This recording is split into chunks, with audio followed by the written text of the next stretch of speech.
Chapter 3 Thought Currents. We need to be careful of what we think and talk, because thought runs in currents as real as those of air and water.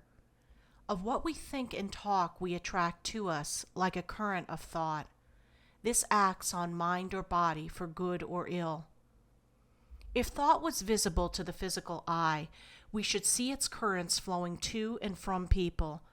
We should see that persons similar in temperament, character, and motive are in the same literal current of thought.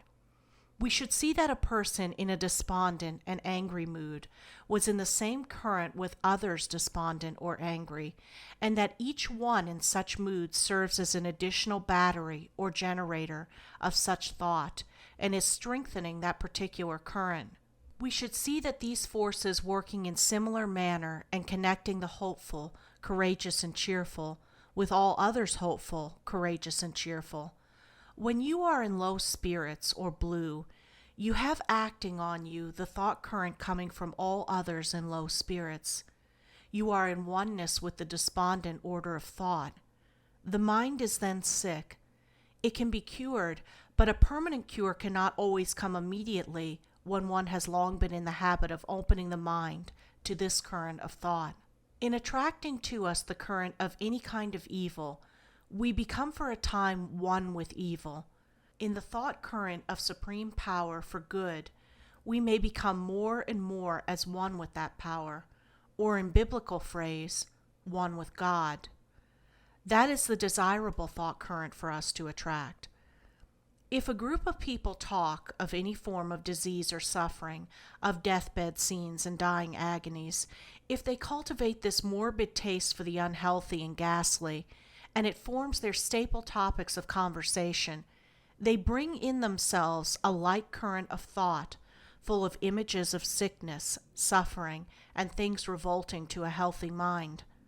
This current will act on them and eventually bring them disease and suffering in some form. If we are talking much of sick people, or are much among them and thinking of them, be our motive what it may, we shall draw on ourselves a current of sickly thought, and its ill results will in time materialize itself in our bodies. We have far more to do to save ourselves than is now realized. When men talk business together, they attract a business current of idea and suggestion. The better they agree, the more of this thought current do they attract, and the more do they receive of idea and suggestion for improving and extending their business. In this way does the conference or discussion among the leading members of the company or corporation create the force that carries their business ahead.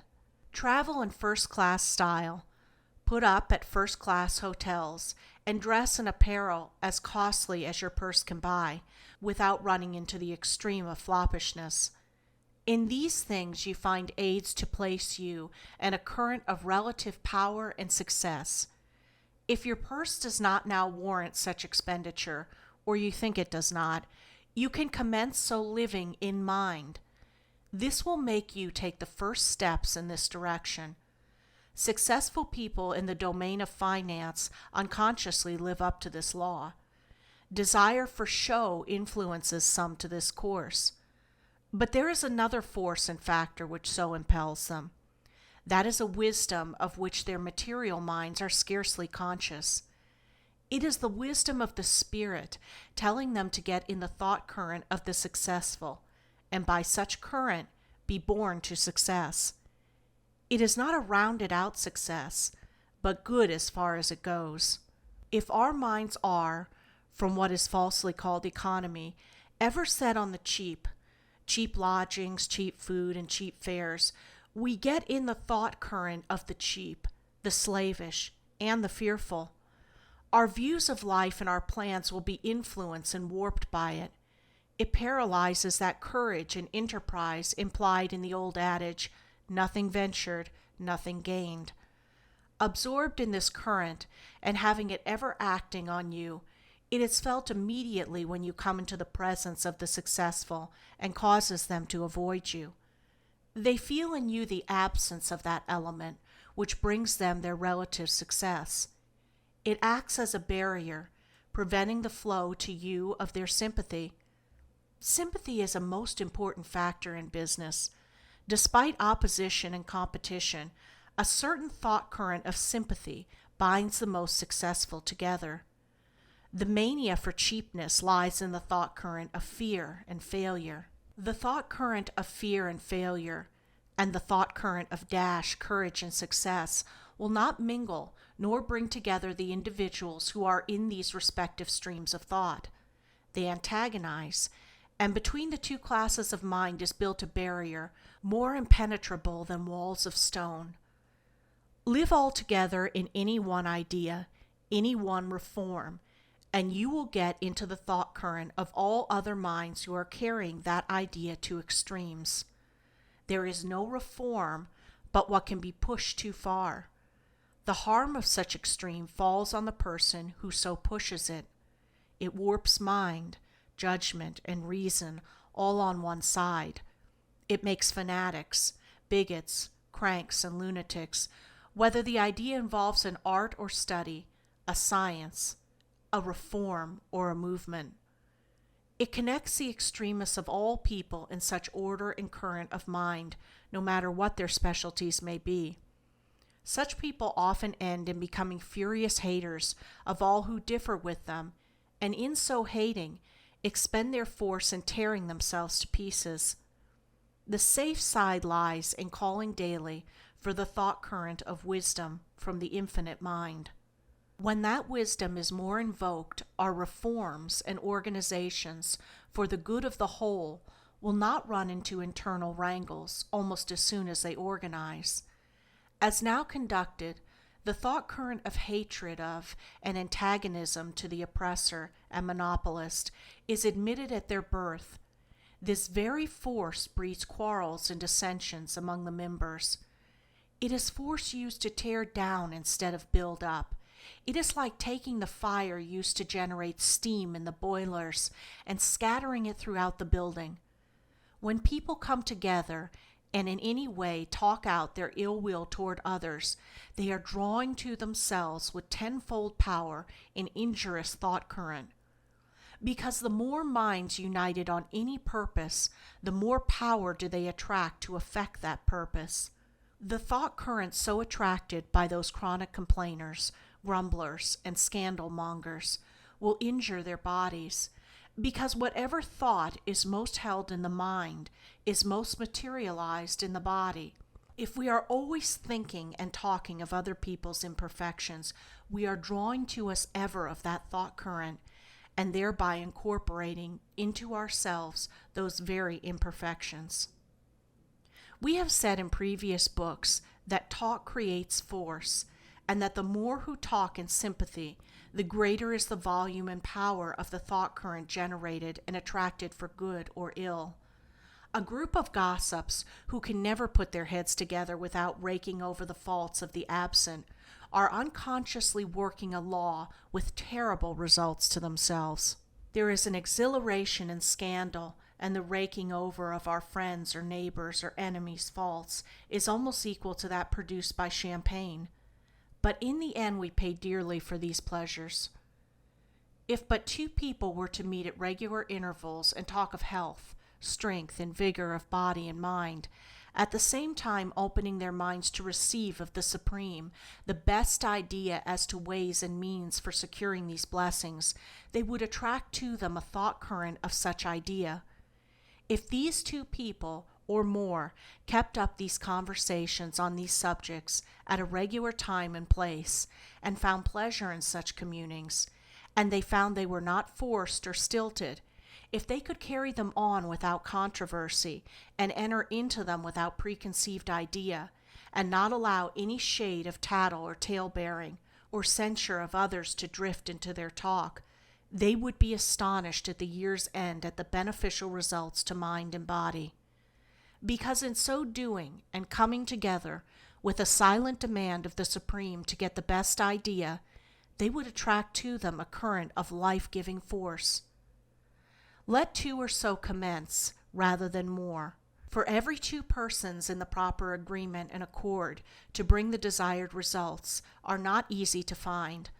The desire for such meetings must be spontaneous, and any other motive will bar out the highest thought current for good. The old-fashioned revival meeting or camp meeting, through the combined action and desire of a number of minds, brought a thought current, causing for the time the ecstasy, fervor, and enthusiasm which characterized those gatherings of the North American Indian, who worked himself into the frenzy of his war dance by a similar law. He brought to him by force of united desire a thought element and current which stimulated and even intoxicated him. His sole desire was to bring on him this mental intoxication. The more minds so working in the same vein, the quicker came the desired result. The real orator in his effort draws to him a current of thought which is sent again from him to his audience, thrills them. So does the inspired actor or actress. They bring a higher and more powerful element of thought to themselves first, and this flowing through them acts on the audience afterwards. If you dwell a great deal on your own faults, you will by the same laws attract more and more of their thought current, and so increase those faults. It is enough that you recognize in yourself those faults. Don't be always saying to yourself, I am weak or cowardly or ill-tempered or imprudent. Draw to yourself rather the thought current of strength, courage, even temper, prudence, and all other good qualities. Keep the image of these qualities in mind, and you will make them a part of yourself. You have sometimes been beset, absorbed, and even annoyed for days in the thought of the suit of clothes you wanted to buy, the cut, color, and fashion of a dress, the selection of a bonnet or cravat, until you were nothing in thought but clothes, bonnet, dress, hat, or some other detail of life. You may not have been able to make up your mind what you should buy, and then have possibly been tossed about mentally on the billows of indecision for days. You have then got into the thought current of thousands of other minds continually in this mood of thought. The surest way for a young woman to become ugly is to be discontented, peevish, cross, complaining, and envious of others, because in these states of mind she is drawing to her the invisible substance of thought which acts on and injures her body. It ruins the complexion, makes lines and creases in the face, sharpens the nose, and transforms the face of youth into that of the shrew in a very quick time. I'm not moralizing here or saying, you ought not to do thus and so. It is simply cause and result. Put your face on the fire, and it is scarred and disfigured because of an element acting on it. Put your mind in the fire of ill will, envy, or jealousy, and it is also scarred, seamed, and disfigured because of an element as real as fire, though invisible, acting on it. All things that are evil and imperfect, such as disagreeable traits of character in others, things unpleasant to hear or look upon, should be gotten out of our minds as quickly as possible. Otherwise, if dwelt upon, they attract of their thought current. They will then become permanent spiritual fixtures, and these will in time materialize themselves into corresponding physical fixtures. If we are always keeping in mind the person doing some wrong thing, we are the more apt to do that very thing ourselves. Let us endeavor then, with the help of the Supreme Power, to get into the thought current of things that are healthy, natural, strong, and beautiful. Let us try to avoid thoughts of disease, of suffering, of deformity, of faultiness. A field of waving grain or the rolling surf is better to contemplate than to pore over the horrors of a railway accident. We do not realize how much we are depressed physically and mentally by the incessant feast of horrors prepared for us by the daily press. We invoke in their perusal a thought current filled with things and images of horror and suffering. We bring ourselves in this way in connection and oneness with all other morbid and diseased mind, which lives and revels in this current. It leads not to life, but to disease and death.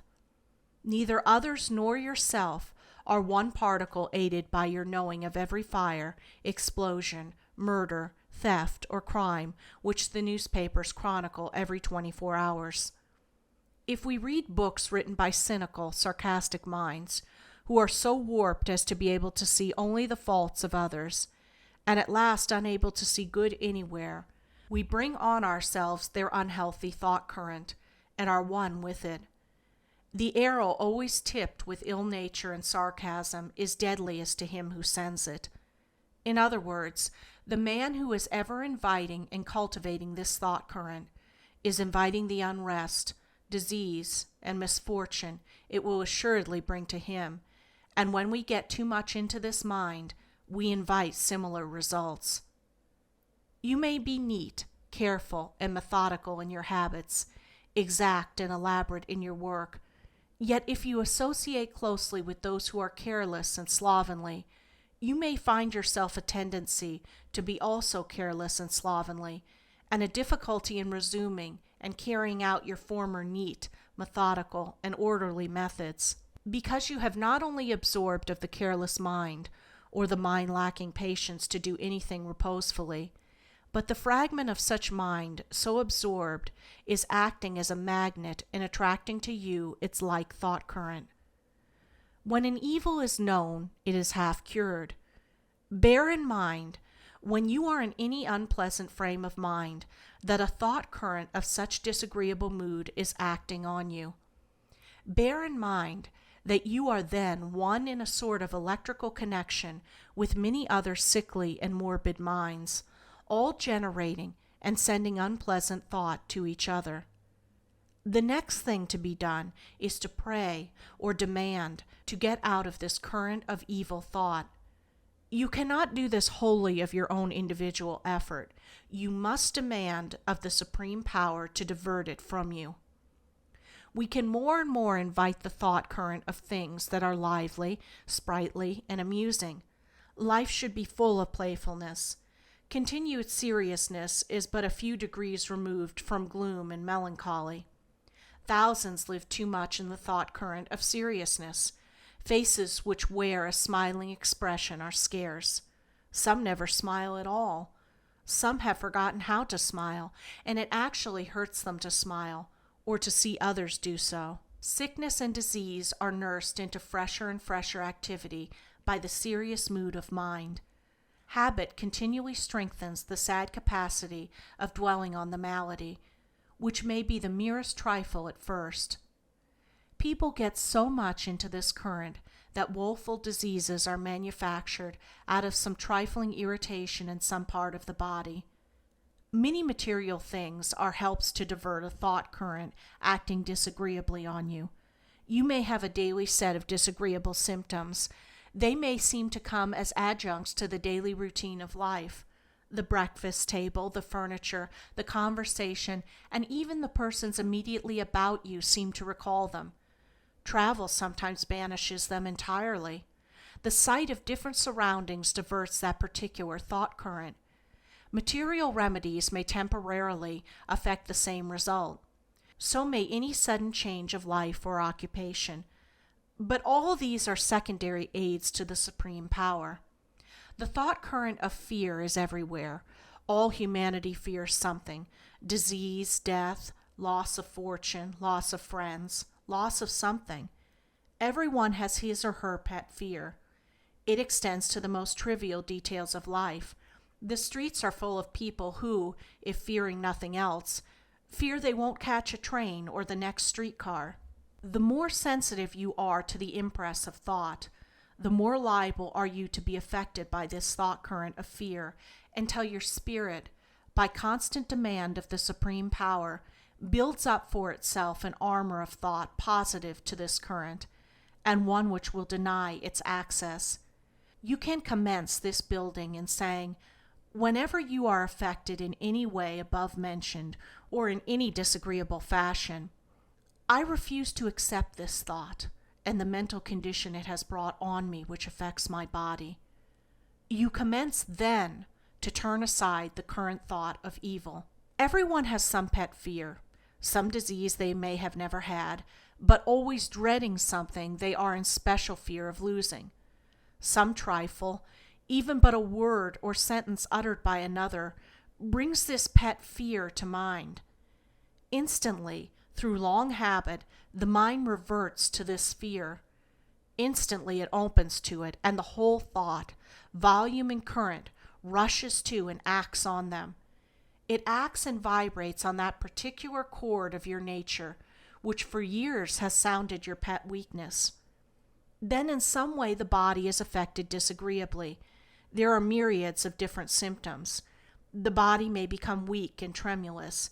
There may be loss of appetite, tremulousness, a dry tongue, a bad taste in the mouth, weakness in the joints, drowsiness, difficulty of concentrating the mind on your business, and many other disagreeable sensations. Such symptoms are often classed as malaria. In a sense, the name is a correct one. Only in very many of these cases it is a bad atmosphere or current of thought which is acting on our minds instead of the fancied bad material atmosphere. Unquestionably, an atmosphere full of vegetable or animal decomposition will affect many people. But some live for years in the midst of stagnant pools and swamps who have never had malaria. Others far removed from such locations on high and dry ground do have it. They have taken on a thought current of fear. Place yourself in a house where there has recently been panic or scare. Though you may know nothing of it, you are well and strong the day before. You arise in the morning, and soon this whole train of disagreeable sensation affects upon you, because the house or place is saturated with the thought current of fear. Put a fear on city, town, or country of some deadly epidemic or some great calamity, and hundreds of the more sensitive, who may have no fear of that epidemic or calamity, are still affected by it disagreeably. The thought current affects in them in their particular weak spot. A fanatic predicts some great catastrophe. The sensational newspapers take up the topic, ventilate it, affect to ridicule, but still write about it. This sets more minds to thinking and more people to talking. The more talk, the more injurious force is generated. As a result, thousands of people are affected by it unpleasantly, some in one way, some in another, because the whole force of that volume of fear is let loose upon them. Some are killed outright.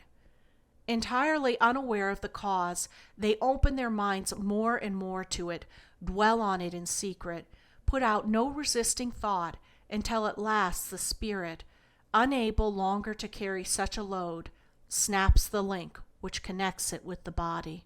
The more impressionable you are to thought about you, the more you are liable to be thus affected. But you can train your mind to shut out this thought. You can gradually train it to bar tightly this door to weakness, and to keep open only the one to strength. You can do this by cultivating the mood of drawing to yourself and keeping in the mood and current of thought coming of God or the Supreme Power for good. Impressionability, or capacity to receive thought, is source either of strength or weakness. Fine-grained, sensitive, highly developed minds today often carry the weakest bodies, because through ignorance they are always inviting some of these currents of evil without any knowledge of their existence or the means of throwing them off. They are ignorantly either courting or exposing themselves to such current. Improper individual association is one chief source of such exposure. The finer feminine organization is more sensitive to every shade and ray of thought about it, good or bad. Men absorbed in their business generate for a time a certain positiveness which throws off the fear current, but this positiveness cannot always last. Women from this cause often suffer 1,000-fold more in the privacy of their homes than men are aware of. The average man defines it as woman's way, and wonders why she is so full of nervousness, vapors, notions, and ill health. As you place your reliance on the infinite mind to bring you out of all these agencies for ill, The mind in some way will bring many material aids to help you out. That mind will suggest medicines and foods and surroundings and changes, not only to help you temporarily, but permanently, so that when you are cured for all time. A cheerful, buoyant, hopeful mind, and no mind is cheerful, hopeful, and buoyant without being nearer the infinite than one that is depressed, sour, and gloomy. Be that mind of your doctor or your friend, will help you to get out of the injurious thought current. Regard such mind as a help from the infinite, but don't put your whole trust in that individual. Put the trust in the supreme power which has sent to you the individual as a temporary aid or crutch until your spiritual limbs are strong enough to bear you. The more you get into the thought current coming from the infinite mind, making yourself more and more a part of that mind, exactly as you may become a part of any vein of low, morbid, unhealthy mind, in opening yourself to that current, the quicker you are freshened and renewed physically and mentally. You become continually a newer being. Changes for the better come quicker and quicker. Your power increases to bring results. You lose gradually all fear, as it is proven more and more to you that when you are in the thought current of infinite good, there is nothing to fear. You realize more and more clearly that there is a great power and force which cares for you. You are wonderstruck at the fact that when your mind is set in the right direction, all material things come to you with very little physical or external effort. You wonder then at man's toiling and striving, fagging himself out literally to death, when from such excess of effort he actually drives from him the rounded out good of health, happiness, and material prosperity all combined. You will see in this demand for the highest good that you are growing to power greater than you ever dreamed of. It will dawn on you that real life destined for the awakened few now, and the many in the future, is a dazzling dream, a permanent realization that is happiness to exist, a serenity and contentment without abatement, a transition from pleasure to pleasure, and from the great to the greater pleasure. You find as you get more and more into the current of the infinite mind that exhausting toil is not required of you, but that when you commit yourself in trust to this current and let it bear you where it will, all things needful will come to you. When you are getting into the right thought current, you may for a time experience more of uneasiness, physical and mental, than ever. This is because the new element acting on you makes you more sensitive to the presence of evil. The new is driving the old out. The new thought current searches and detects every little error in your mind before unnoticed and repels it. This causes a struggle, and mind and body are for a time unpleasantly affected by it.